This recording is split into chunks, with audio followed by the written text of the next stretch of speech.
Cricket Show USA, the Cricket Hall of Fame USA, and the American Cricket Education Council, ACEC, is pleased to welcome the weekly joint collaborative broadcast of the Coach's Corner.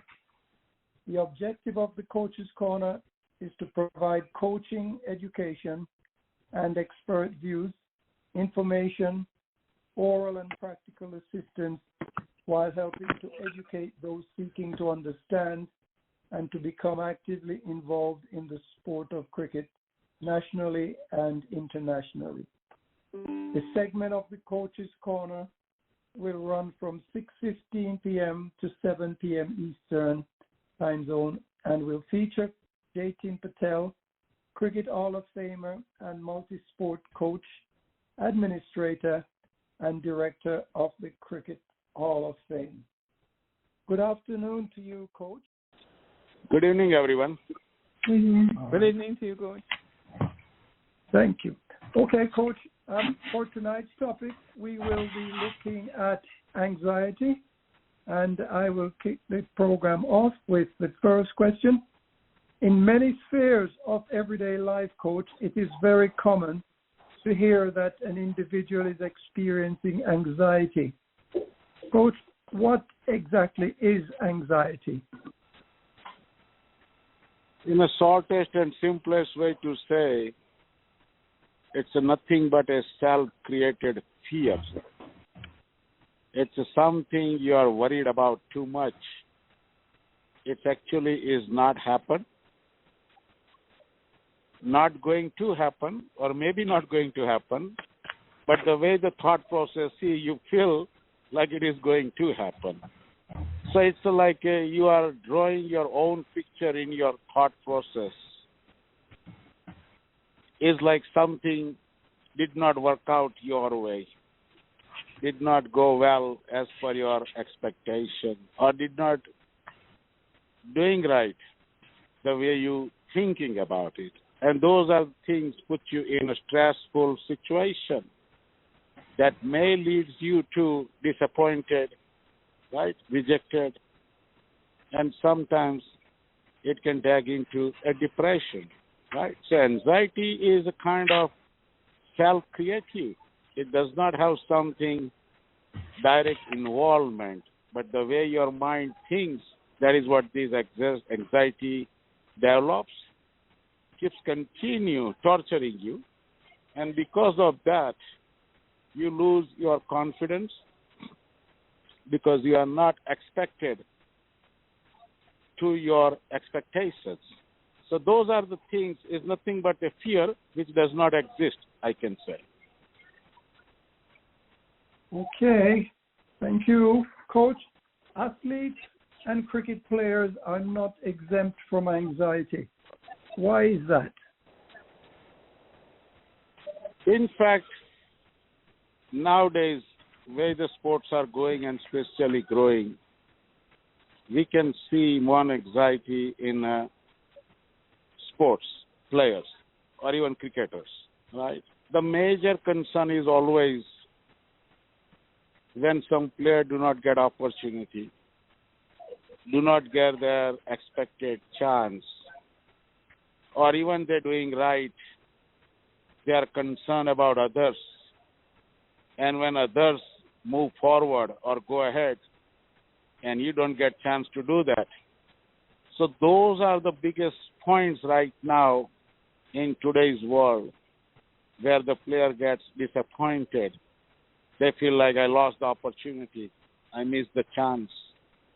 And because of that situation, the mind game begins. The mind thought process is going the other way. It's all about worried about the future, right? Worried about the outcome. They are worried about the next opportunity or chance if they may get, something like that. So because of that, and also even somebody is already in the system, somebody already got the opportunity, somebody got the chance to play, they are also expected to go under the anxiety when they don't perform well, because that puts them in an uncertain situation in the future if they get the second chance or not. if they can continue being a part of the team or not. Do they get any opportunity to play in a different league or not? So these are the things can automatically comes in the head. And as I said, it's a fear factor. And that is what the anxiety causes. Okay, Coach. One more before Leon gets a shot. Can you point to specific and common signs that indicate anxiety? Well, first of all, it's definitely body language. The viewer gets the anxiety, their face get ugly because they feel like disappointed, rejected, right? And because of that, they are not in a happy mood. And you can visibly and easily see the face, the body language, that they are not in right mood. They are not right in the whatever the current situation is, because that anxiety drags the entire body directly to the thoughts going on in their mind. And because of that, they lose the confidence, right? When they lose the confidence, they are out of mood. And because of that, the first sign is definitely the body language. And the second is person who used to talk well, person who used to wanted to do well, and all of a sudden, this person, like he may not be able to do it. He may not be able to get a chance. He may not be think about to keep continue like that. They want to give it up. They want to just leave it behind. They are not looking at other alternatives, right? So those are the signs, and because of that, you can say sometimes anxiety usually forces the person to stay alone. Don't disturb me. Can you stay away from me? Now, those are the signs that this person has been disturbed and getting into the anxiety. And because of that, they do not like to talk. If they like to talk, then it should be the completely negative side against what were their will was there or what was the hope was there, because now they are hopeless. Right? They are not dreaming anymore. And because of that, they fall under the uncertainty. And due to that, they wants to have the peace of mind, not really peace of mind, but wants to stay away from everything and continue thinking about the worry and fear they have currently in their head. Yeah, my question to you, Coach, can lack of form, right? A player who wants to do well, he does everything. He comes to practice, he's told everything, but he just cannot make it. Every time he goes to the wicket or to face his first ball, he is nervous, he's anxious. You know, my question to you, in a case like that, how would you recommend a treatment for him or her? Well, absolutely, treatment belongs to the individual who owns that mind, right? We cannot control it from outside.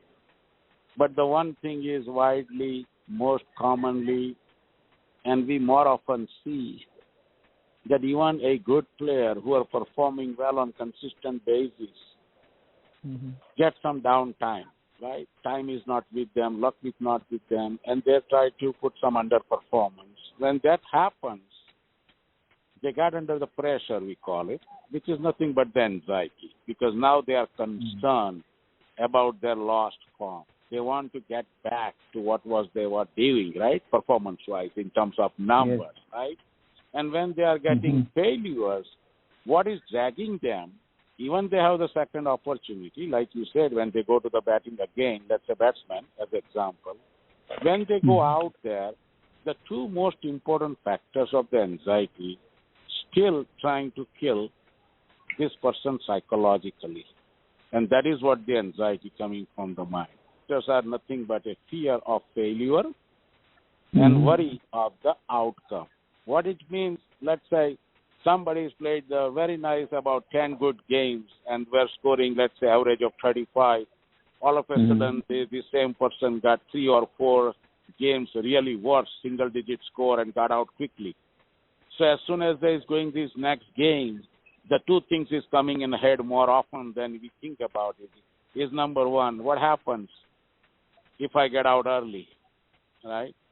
And even if they want to try to stay something, they are concerned about the outcome. Do I going to go beyond the 10 or get back to my average of 35, something like that, right? So this is the constant human nature of thought process.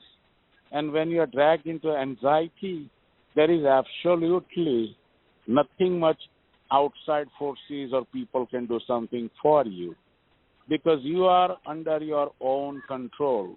The mind belongs to you. Someone can advise you, mentor you, things you can do to improve. Those are the things are possible. And the best way to tackle this situation is, can you leave behind this fear and worry? That is the biggest challenge. What it is, whatever is happening in your mind means you are thinking too much about the past few games where you do not have your own performance to your expectation or to your consistent basis performance numbers. This is the huge concern going on, and your mind is basically thinking about same thing over and over. Again, can we leave behind that past? It is not going to be too much concern. The only concern means we are learning from the past is the mistakes we have made. We don't want to repeat the same mistake. That's the one thing you can do. Number two, don't need to think about what happened yesterday or last game. The new game is a completely new game, new day, right? New time. You have the new challenge. And if you can avoid or try to prevent that fear and worry thought process in your mind, means you clear your mind and go just like a normal, like you are beginning from scratch. This is like your first inning kind of situation. And if you can build together strongly, then you can overcome from that situation. But unfortunately, we have seen it even at the international level. When the team or person get under pressure, they are expected to make more mistakes and go towards the failure rather than improving or going towards the success. It takes a tough mind, very hard challenge to concentrate and focus. In other words, to control the mind from those, stay away from the fear and worry thoughts. If you can do that, and then you can definitely improve something. So it's easy to say, but the challenge is very difficult to implement. That's it for me, Dennis, for now. My apologies. Coach, Yes, it is often said that prevention is better than the cure. In this case, can anxiety be prevented? 100%. But you have to have the strong belief in yourself first. You have to live with the higher confidence. Self-confidence is the key here, right? If you have a good amount of confidence, and if you can live without expectation, keep your expectations low, right? So those are the three things, like self-belief, right? Self-confidence, keep the expectation low. That's a one positive side you can go with it. And on the other side, you must completely avoid thinking about fear of failure and worry of outcome. If you can do that, then there is absolutely, you can prevent the anxiety. Coach, what is the connection between body language and anxiety? Well, anxiety usually change your mood. The mind controls the body, right? It is very difficult for us to control the mind. So where the mind gets that trigger, means how the mind gets those signals. So there are 5 things that are important to understand how this mind triggers, means the thing starts processing. So we call it the sensors in your body. The first is like visible through your eyes. Second one is you smell something. The third one is definitely you taste something or odor, something like that. Fourth one is definitely you hear something. And the fifth one is definitely your physical body has feel something. Now, when this one of the things happens out of these five sensing elements, we call it, the mind gets immediate signal. I will explain to you very soon. And because of that, mind depends on your own knowledge, experience, and expertise. Start thinking about fear and worry. Right? To explain the simplest way, let's take a simple example of having a fire. When you see the fire, you know what it is. But in a matter of few milliseconds, your mind gets the trigger. What this fire is, what happens if you go close to it, right? Mind is already started talking, thinking about it. Before your body physical moves, mind is already thinking about it. There is something burning like a rubber, it smells. Well, you smell it. There is a fire, you feel like a rubber is burning, right? So now you're looking at the fire where it is. You just smell it, you have not seen it. But now mind is triggered, right? Like there is a fire, I see the smell of rubber fire, so now you automatically, it's natural. You don't need to do nothing, believe it or not. Your mind is searching for fire or which direction this smell is coming, like that, right? Same thing with the burnt food. If you think, you immediately, as soon as you taste the burnt food, you're going to tell this food is burnt. It's cooked, but it's not that great in taste, right?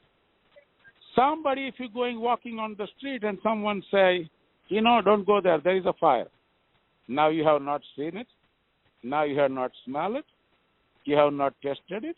But you just hear that there is a fire. Okay, mind starts working. Because the mind, again, as per your knowledge, expertise, and experience, know if you go closer to the fire, what's going to happen or what may happen. Let's say this way. It doesn't matter where you go to the close, things will happen, but it may happen.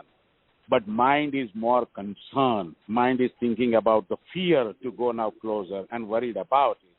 And the last is the feeling. It's a very, absolutely, everyone has tried. If it is a young baby, if you try to explain what is fire, they will never understand. But if they touch it one time, the hot bowl or something, just one time deal, experience is the best teacher, right? Once they feel this is the hot, okay, forget it. They never ever again try to go back to the same situation in kitchen and try to feeling like it is hot or not. You got? So there's a mind senses, and that is what it triggers. And once it senses, the mind automatically starts thinking process, which is mainly based on the two factors, as I said, fear and the worry. But unfortunately, it thinks so much negative that the fear part is coming overloaded. Means it has a lots of concern related to fear rather than the worry. Coach, we generally have options in life, and that includes athletes. Is there a best option to avoid anxiety? Always and yes. The most important thing, you need to strong thought process.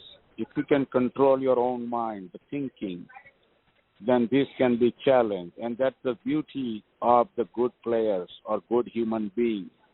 They challenge that situation. Anything happens beyond your expectation.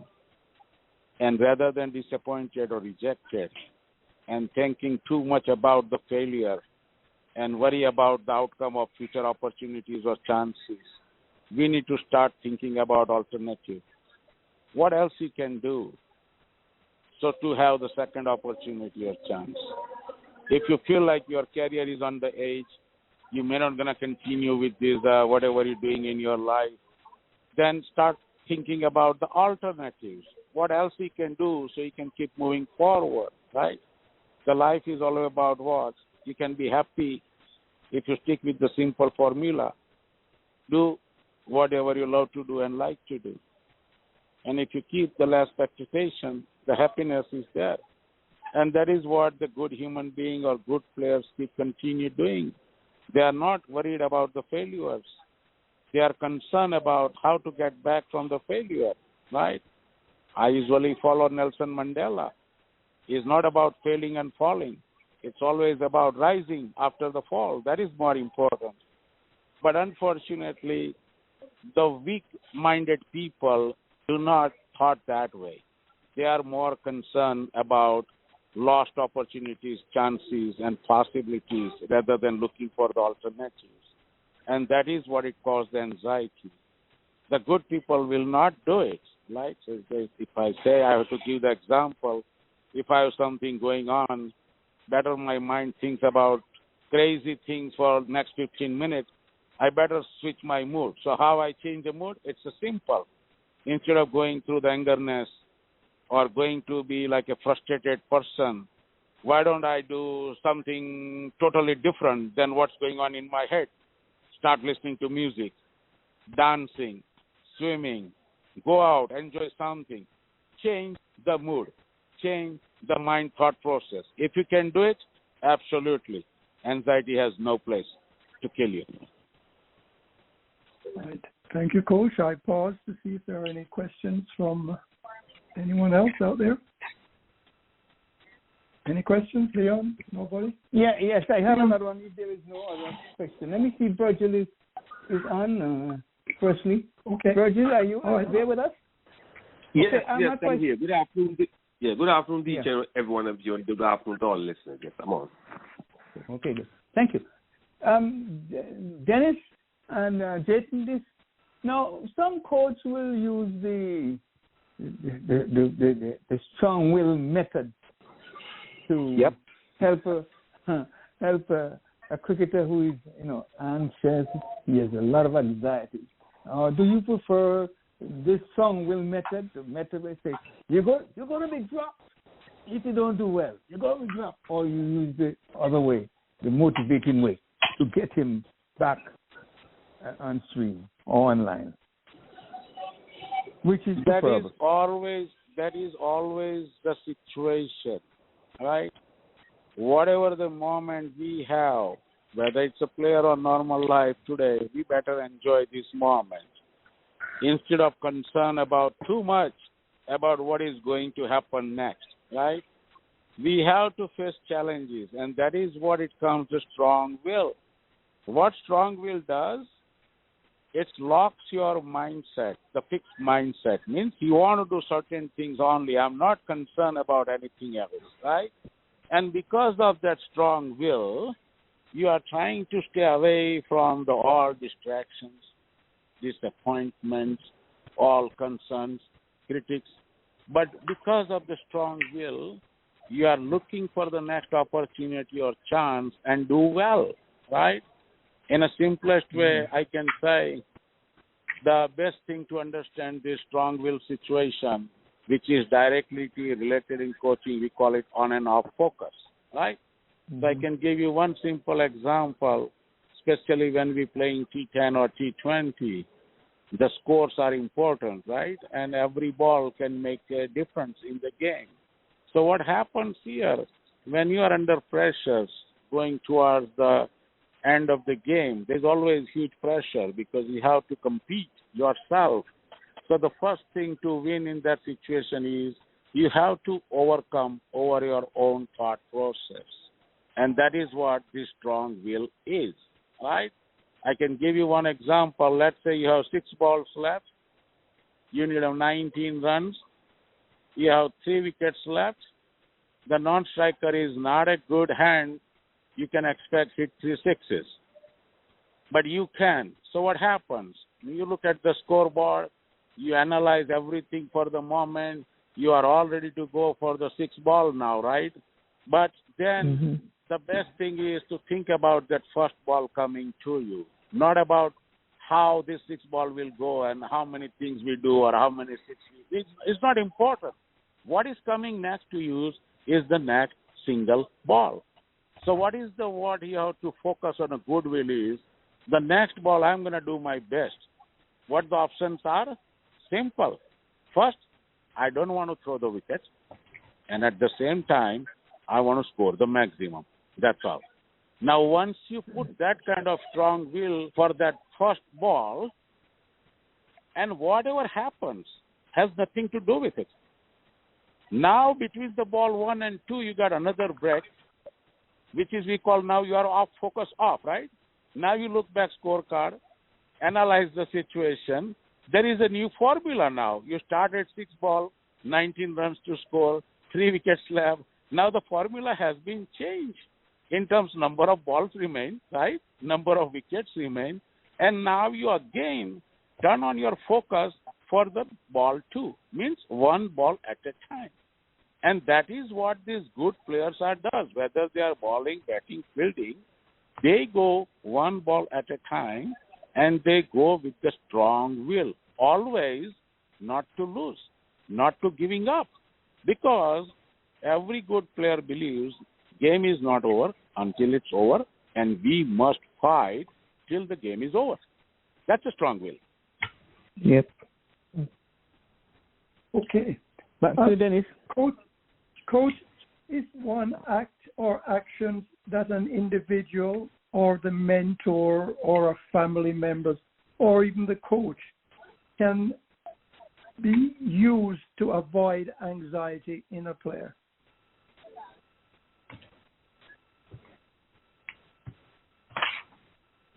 It's always depends on your strength and weaknesses, we call it. If you are a strong thinker, good at strong mind, there is always process in place. The one simple process we see is deep breathing.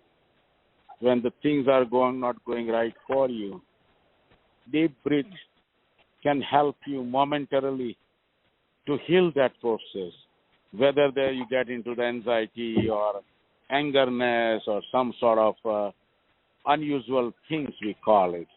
And the number 2 is, if you want to overcome this kind of situation and keep it for a longer run or something, then it's definitely, they call the meditation, right? Means you are putting yourself in a neutral mind. You need to empty your mind first from all thought processes and keep it that mind momentarily or for some time that way. And then start thinking about, with the goodwill, one thing you really want to achieve or do.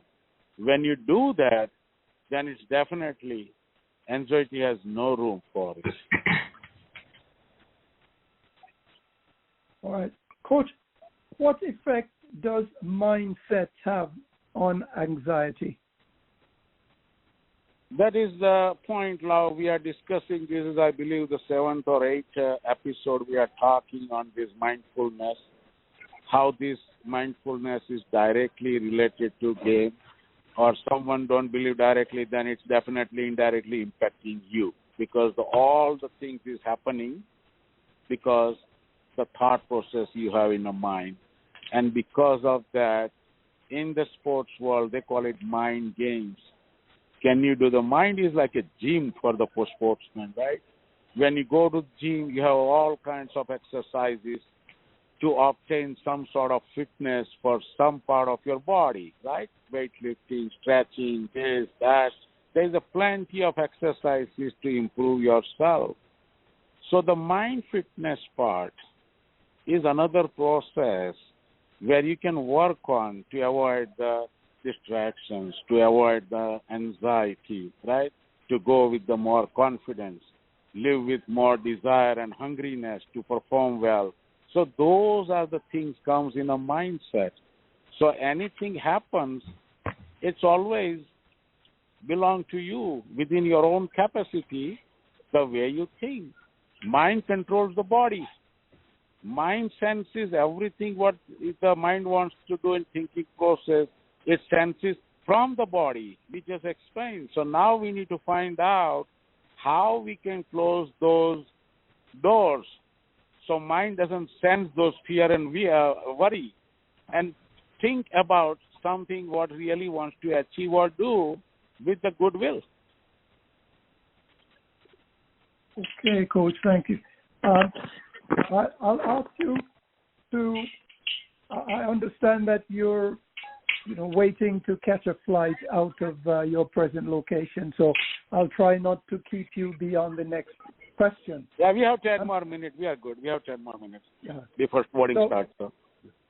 The question is, are there defined causes of anxiety that, one can say, you wake up in the morning, you can look at a list and say, all right, these are the defined causes that I must avoid.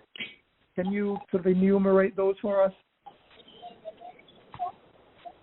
Again, is the strong mindset is the key. The pure mindset, the clear vision, what exactly you want to do, and stick with it. I'll give you one good example soon. If you can do that, means now you are trying to force your mind to do something at your will, right? If you can do it, then you can definitely succeed. We have here lots of stories in this world, romance stories or love stories. The best example is either Romeo and Juliet, or there are many other stories out there where someone fall in love for somebody and the people label him, this guy is or this girl is a mad. He is in love with this and don't want to do nothing, and they are just purely insane because they only think about love. Guess what? This is the strongest mind. It has committed. This is the only thing I will do, whether I'm living or dying, right? It will not bother any other issue. It's not concerned about any outcome. It's not concerned about any worry. And he has no fear to stick with that agenda. Like, I'm going to do this, and for my love, I'll do whatever it takes. Guess what? This is the strongest mind you can find.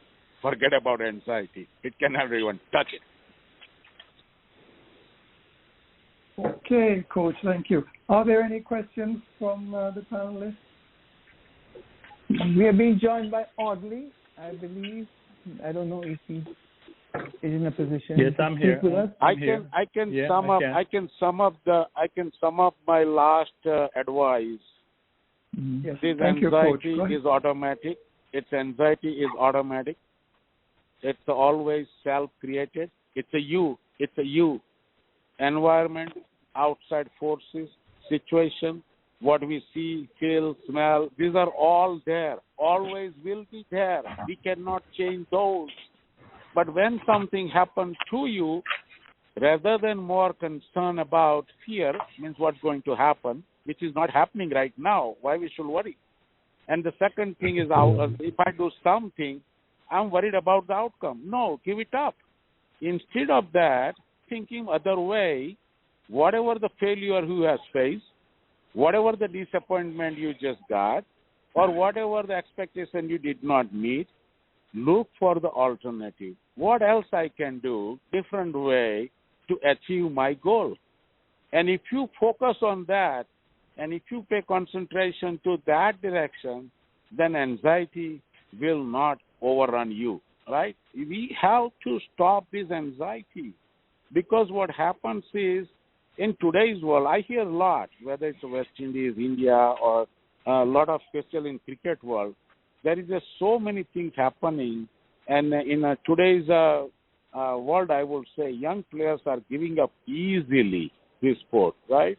And a lot of kids get into the anxiety because many reasons.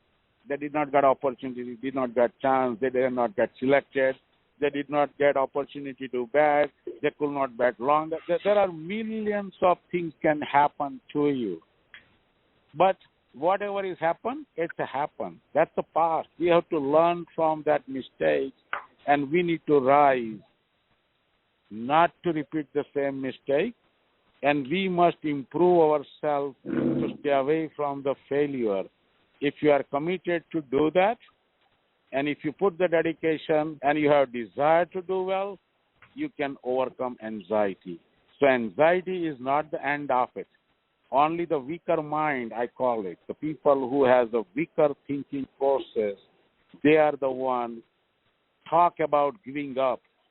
Or sometimes we can see people are dragged towards the suicide or completely disappointed and things like, I have nothing in life. No, we have plenty of things in a life, but under the anxiety, if you can't find the alternative, then you cannot see those alternatives. So that is the thing you have to strong that mind. Instead of thinking over the same thing and get under the stress, pressure, why don't we just stop thinking about it and start thinking about something else, all right? Playing, if you don't get opportunity today, so this is not a last day of your life. It may be the last day of this proper selection. But if I will go back, start thinking about what exactly happened. I'm not concerned about a future opportunity or chances, whether I get or not, but I will start thinking about the other way, what I can do to improve myself, get better. If I do the well, opportunities or chances are there for sure. But instead of concern about these opportunities or chances in future, we must go back, start working hard, disciplined work, dedicate some time behind it, make sure you become the devotional for your will. Like, I want to achieve this. I did not get opportunity this time, but I want to come back next year and must have the opportunity. When you have that kind of thought process, then it's a definitely way to live. And believe it or not, hard work always pays off. All it takes is you must do it in a well-disciplined, organized manner. There is no shortcut, period. Thank you so much, Coach. Hard work does pay off. That sounds like very sage advice. Thank you again, Coach, for your insights, your knowledge and experience. We invite you